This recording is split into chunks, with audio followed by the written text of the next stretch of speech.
유럽연합 집행위원회가 애플이 디지털 시장법을 준수하지 않았다는 예비조사 결과를 통보했습니다. 디지털 시장법은 거대 플랫폼 사업자의 시장 지배력 남용을 막는 법으로 이른바 빅테크 갑질 방지법으로 불립니다. EU 집행위는 애플 앱스토어가 고객에게 다른 구매 방법을 자유롭게 안내하는 것을 허용하지 않고 있다고 지적했습니다. 또 외부 결제 사이트로 연결될 때 개발자에 부과하는 수수료도 과도하다고 판단했습니다. Following our investigation, we now have doubts and we believe that Apple is in breach of the DMA when it comes to these steering rules. 집행위는 애플 측 반박 입장 등을 종합적으로 검토해 내년 3월 최종 결론을 내릴 예정입니다. 최종 확정되면 애플은 지난 3월 시행된 디지털 시장법의 첫 위반 사례가 됩니다. 또 연간 매출의 최대 10%를 과징금으로 내야 할 수도 있습니다. 플랫폼 기업들의 독점력에 대해서 지루한 싸움들이 이루어져 왔는데 이번에는 상황이 좀 다릅니다. 빅테크들은 조금 더 이제 상황이 어려워질 수가 있는 거죠. 애플은 법을 준수하고 있다고 확신한다며 조사 결과에 반발했습니다. 애플의 전 세계 매출의 10%가 수백억 달러에 달하는 만큼 과징금을 낮추기 위해 애플이 EU 법원을 통해 또 다른 법적 공방을 이어갈 거란 전망도 나오고 있습니다. 파리에서 SBS 곽상은입니다. 유럽연합이 애플에 18억 4천만 유로, 우리 돈 2조 7천억 원에 달하는 과징금을 부과했습니다. 앱 회사들이 구독 서비스 이용 고객에게 더 싼 요금을 알리는 걸 애플이 막았다고 봤기 때문입니다. 애플은 아이폰 사용자가 내는 구독 요금에서 최고 30%까지 수수료로 떼면서 앱 회사 사이트에 결제하면 그만큼 할인된다는 사실을 알리는 건 막아왔습니다. 스웨덴 회사인 음악 구독 서비스 세계 1위 스포티파이가 문제를 제기했고 EU가 5년간 조사한 끝에 애플의 행동을 바꾸라고 요구한 겁니다. This is illegal and it has impacted millions of European consumers.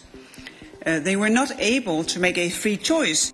2조 7천억 과징금은 애플의 전 세계 이틀치 매출과 맞먹고 유럽연합이 부과한 과징금 액수로는 역대 세 번째입니다. 이 소식이 전해지면서 오늘 뉴욕 증시에서 애플 주가는 2.5% 이상 떨어졌습니다. 애플은 앱 회사들이 비용을 지불하지 않고 애플 시스템에 무제한으로 접근하려고 한다고 반발했습니다. 이번 조치는 전 세계적으로 빅테크 기업의 각종 규제가 이어지는 가운데 나왔습니다. 유럽연합은 구글에도 이미 6조 원이 넘는 반독점 과징금을 부과했습니다. 또 목요일부턴 경쟁 앱 장터도 아이폰에 올릴 수 있도록 강제한 법도 시행합니다. 하지만 애플은 다른 앱스토어에서 앱을 내려받더라도 별도 수수료를 물리겠다는 입장이어서 규제 당국과 빅테크 기업 간 갈등은 계속 이어질 전망입니다. 뉴욕에서 SBS 김범주입니다. EU 집행위원회가 디지털 시장법상 특별 규제를 받게 될 대형 플랫폼 사업자 6곳을 확정했습니다. 구글의 모기업인 알파벳과 아마존, 애플, 메타, 마이크로소프트, 바이트댄스 등 6개의 기업으로 이들 기업이 제공하는 SNS 플랫폼, 앱스토어, 운영체제 등 22개의 주요 서비스가 규제 대상에 올랐습니다. 해당 기업은 자사 서비스를 통해 확보한 이용자의 개인정보를 다른 서비스 사업에 활용할 수 없으며 반드시 이용자 동의를 받아야 합니다. 구글이나 애플의 경우 자사 앱스토어에서 독점 공개하던 앱을 앞으로는 상호 개방해야 합니다. 규제를 어기면 연 매출액의 최대 10%까지 과징금이 부과되고 반복적인 위반이 확인되면 과징금은 20%까지 올라갈 수 있습니다.